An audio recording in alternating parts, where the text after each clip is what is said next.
le temps est la seule richesse qui nous tous donne de manière égale, mais c'est la façon dont nous utilisons qui fait la différence. Bonjour mes amis et bienvenue sur notre chaîne, cette nouvelle vidéo. Aujourd'hui, nous allons aborder un sujet essentiel et intéressant, maîtriser le temps, la philosophie de la gestion efficace. Dans ce podcast, je vais vous parler des techniques simples mais puissantes pour mieux gérer votre temps et équilibrer votre priorité personnelle et aussi votre professionnelle. Donc, chers mes amis, préparez-vous à découvrir des astuces qui transformeront votre quotidien. Donc, comme dans un monde de plus en plus rapide, où les jours semblent parfois trop courts pour accomplir tout ce que nous souhaitons, la gestion du temps devient une compétence essentielle. Chers mes amis, savoir comment bien gérer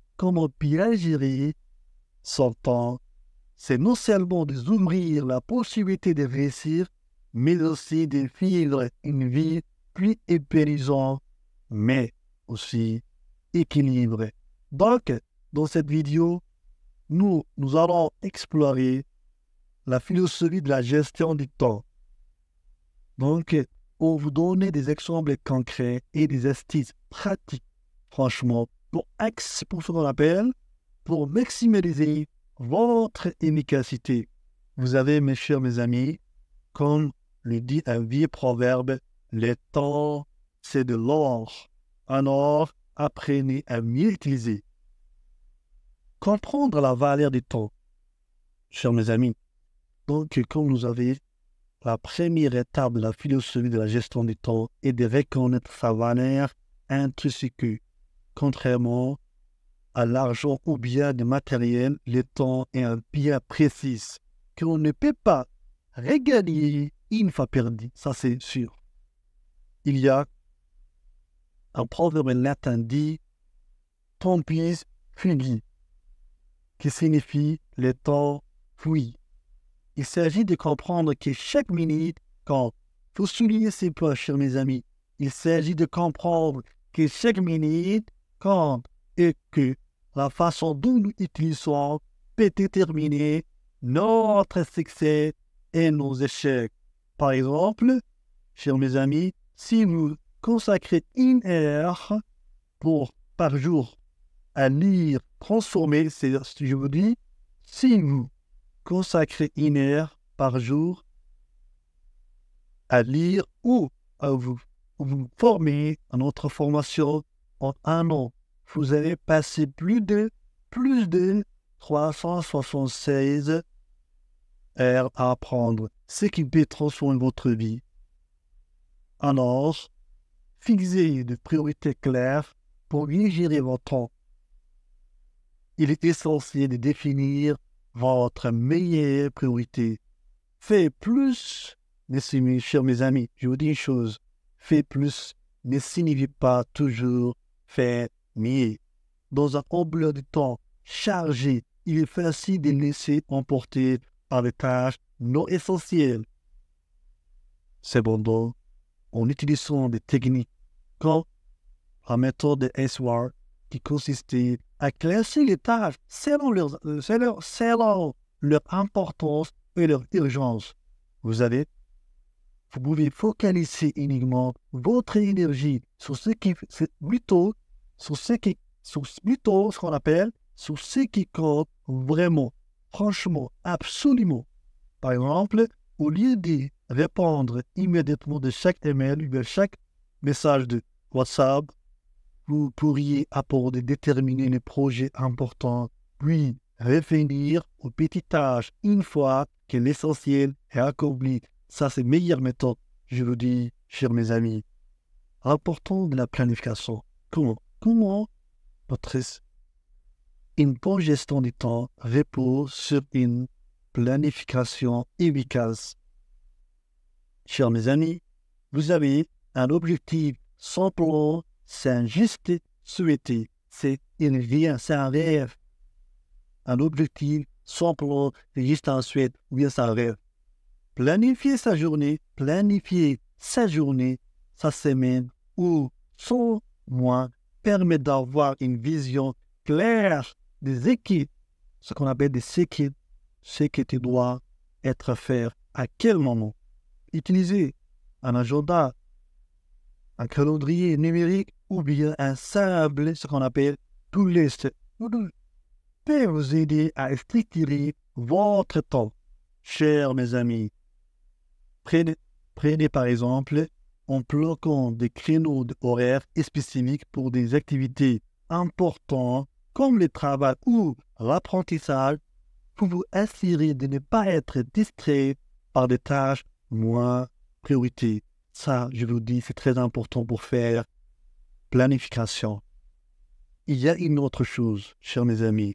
Il faut dire souvent, il faut comprendre et il faut souligner, je vous dis encore, savoir dire non. C'est très important cette expression.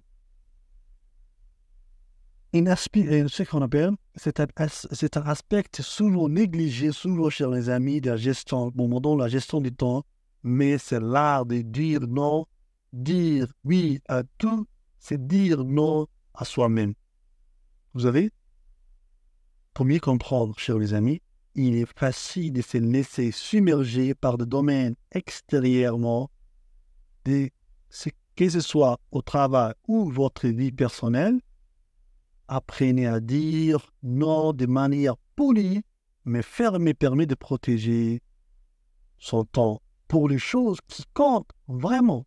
Chers mes amis, par exemple, si votre collègue, vous demandez à l'aider sur un projet non prioritaire, alors vous êtes en plein de travail sur une tâche importante, alors dire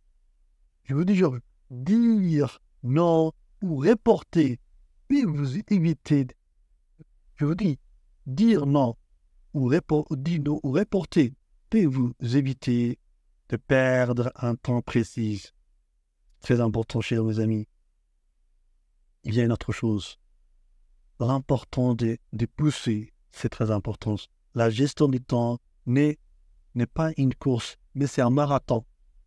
Il est essentiel de comprendre que vous êtes proactif, mais il faut aussi savoir s'arrêter quelques moments, prendre des pauses régulières, mais très courtes, peut vous aider à recharger encore votre batterie, ce qu'on appelle votre énergie, plutôt, à rester, chers mes amis, concentrés sur le long terme. Pour mieux comprendre, des études montrent que le travail de manière quotidienne, de manière continue, sans pause, réduire votre efficacité, augmenter le risque, ce qu'on appelle burn-out. Chers mes amis, prenez cet exemple, c'est très important. La méthode Pomodoro, c'est une méthode, c'est une application qui consiste à travailler pendant 25 minutes, puis il faut prendre une pause de 5 minutes et très efficace pour maintenir une concentration élevée pour ce que vous avez focalisé. Il y a une autre augmentation, ce qu'on appelle automatisation et ce qu'on appelle délégation. Comment? Dans la philosophie de la gestion du temps, chers mes amis, il est également important de savoir comment déléguer ou automatiser certaines tâches. Ne faites pas vous-même ce que quelqu'un d'autre peut faire aussi bien. Si certaines tâches peuvent être confiées, c'est-à-dire à un collègue ou bien aux outils automatiques, c'est la libérer du temps pour des activités plus fortes, va les rajouter. Par exemple, utiliser des logiciels de gestion du temps, de gestion de projets, ou bien automatiser des tâches répétitives, comme on le fait des emails, comme on le fait des emails, puis vous permet de vous concentrer sur les tâches créatives ou bien stratégiquement de votre travail. Notre dernier astuce, c'est revoir et ajuster régulièrement. Comment? Enfin, une gestion efficace du temps nécessaire. Sa révision régulier de ces stratégies. Il y avait, ce n'est que ce qu'on appelle, il y avait, ce ne se mesure pas à ses mains. Celui qui ne mesure pas ne s'améliore pas. Celui qui ne balance pas ne s'améliore pas. Prenez le temps de refaire votre temps. Prenez le temps de refaire votre temps, emploi du temps, chaque semaine pour identifier les points à améliorer. Par exemple, si vous remarquez que certaines tâches, prendre du temps que vous prenez, ajustez votre priorité et déléguez avantage. C'est une réflexion constamment qui vous permet d'optimiser votre temps, votre gestion du temps sur ce qu'on appelle in term of et sur long terme. Maintenant, nous allons arriver à la fin de notre podcast, de ce sujet-là. Je vous dis les choses, je vous dis la vérité. Le temps est la seule ressource qui, une fois dépensée, ne revient jamais. Je me répète cette phrase-là. Le temps est la seule ressource, chers mes amis, et la seule ressource, une fois passe, ne revient jamais. En adoptant une philosophie de gestion du temps passée sur des priorités claires, je vous dis, soulignez, priorité claire, une planification efficace, un équilibre entre travail et repos, vous pouvez non seulement améliorer votre proactivité, mais aussi vivre une vie plus épanouissante, comme le dit un proverbe japonais, le temps que tu prends pour affûter tes hachés n'est jamais perdu. Donc, prenez donc le temps de bien gérer votre temps, c'est-à-dire c'est la première part, c'est le premier pas vers une vie réussir. Merci votre